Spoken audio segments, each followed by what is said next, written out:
I will very soon be a legal resident, yes. So if you have a business, which I do, which is registered here, pay any tax as it's a dividend payment. So it's a 0% rate for that. But I do pay corporation tax, which is 12.5%. But that rate can vary as well, depending on the kind of business that you're in. So for some businesses it's nothing, and for others it's like 3%. And I think for others they brought in a new rate up to 15%. But again, that's all a lot cheaper than the UK anyway. I wouldn't say rent is particularly cheap, no. I wouldn't say housing is cheap at all, not for Cypriots or foreigners. My rent is double what I was paying in the UK, but my costs are less in other ways, so it works out about the same for me personally. And again, people ask this question a lot, but you know, it depends on what you call cheap, doesn't it? You know, it's all down to personal preference and, you know, experience or whatever. To give you an example, you know, the cheapest studio you can probably get is somewhere like Payo, which is about half an hour from Paphos. Maybe it's not half an hour, but it's a fair drive. I wouldn't want to live there myself,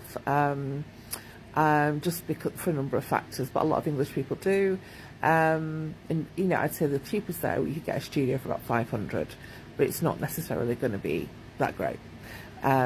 So it's what you are willing to put up with.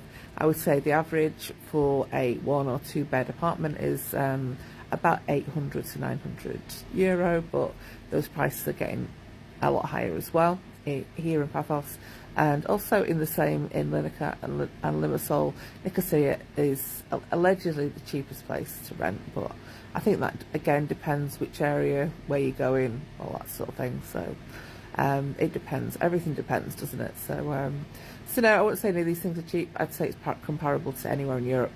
And the same with food, same with cost of living, same with everything. But you get what you pay for, don't you? You know, if you want a cheap place to stay, you've got to put up with certain things that are going to be wrong with it, or not. So yeah, that's just how it is. But no, happy to answer any questions. If you've got specific questions about setting up here or getting a business here, I'll do more videos when I'm actually finished the process. But I'm in the middle of doing a lot of that stuff at the moment, and yeah, so we'll see how it all goes. But yeah, so if I can do anything else, just let me know.